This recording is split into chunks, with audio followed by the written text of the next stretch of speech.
everyone. Welcome back to my channel. Always so happy to find you here. I do upload on Thursdays. So when you subscribe, you will find an alert with my notifications to you that I have uploaded new content. I have uploaded new content for your review, and of course, my pleasure. It's always my pleasure. As I mentioned, this month of February, I am in strong recognition of Black History, African American History Month here in America, and I'm celebrated around the world.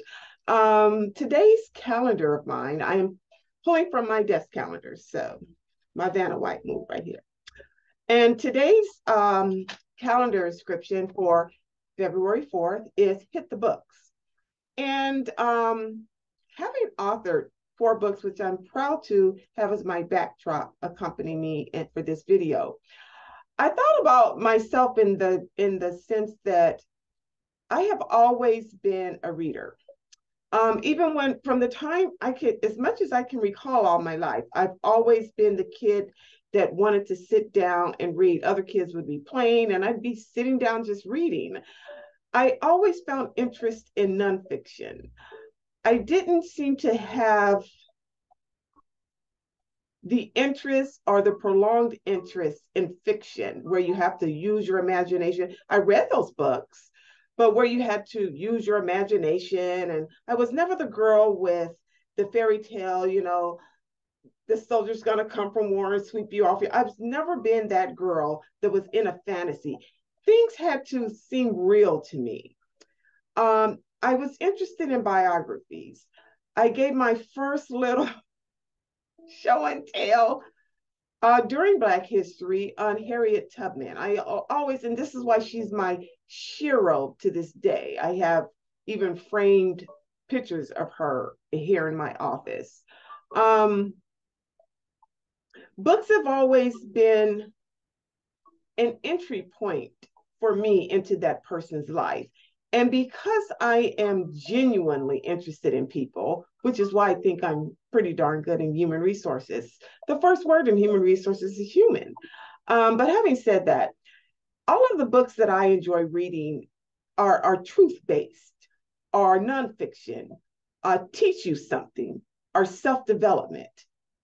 I walk away feeling more educated after I have finished that book.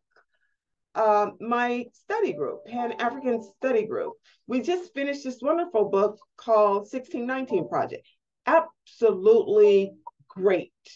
And it's well known, and I think it's a bestseller still. And I still even have all my bookmarkings and my notes with throughout this book, paper clips and stuff like that. Because when I read, I take notes.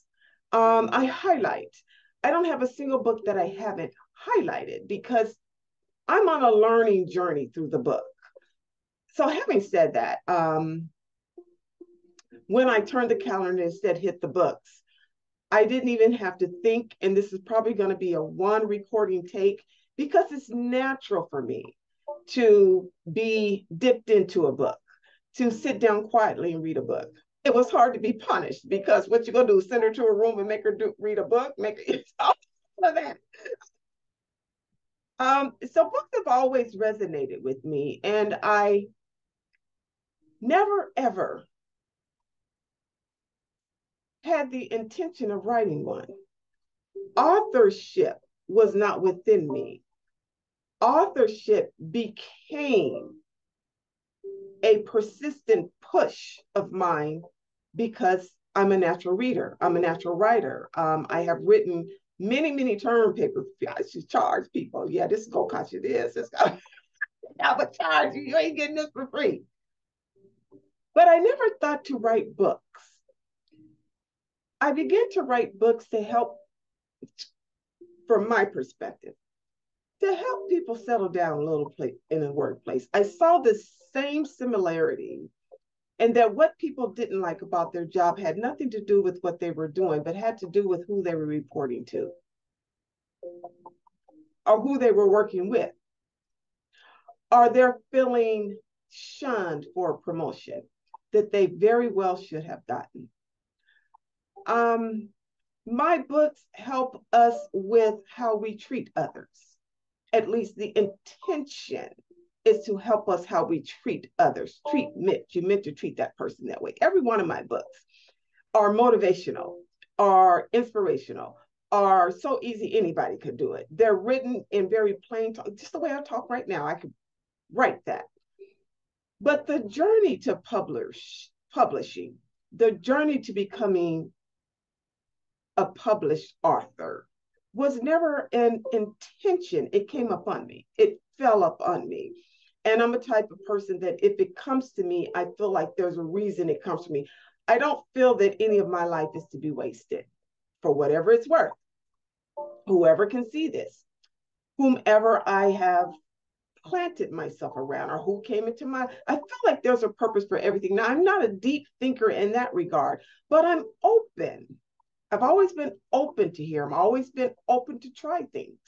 So having said that, when it said hit the books, I was excited to share with you my journey of my own book. And so that's what today's upload is.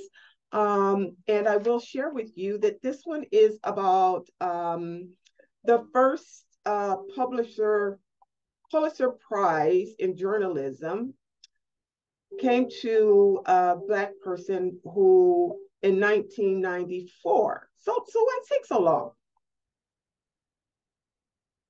1994, that's like a long time. People right now, what about Ida B. Wells? All that stuff she wrote. Like, anyway, 1990, a long time coming, huh? 1994, New York Times writer used her investigative and storytelling skills to craft her 2010 award-winning masterpiece. And she is, where did we put her name at? Isabel Wilkerson. Now, I hadn't heard of Isabel Wilkerson, but she was the first Black person to win a Pulitzer Prize in 1994. Isabel Wilkerson, Ashe, we honor you today and your work, and that more of us can learn more about you and other people who pour themselves into their work and deservedly so. And I love you. Love y'all so much. Okay, bye.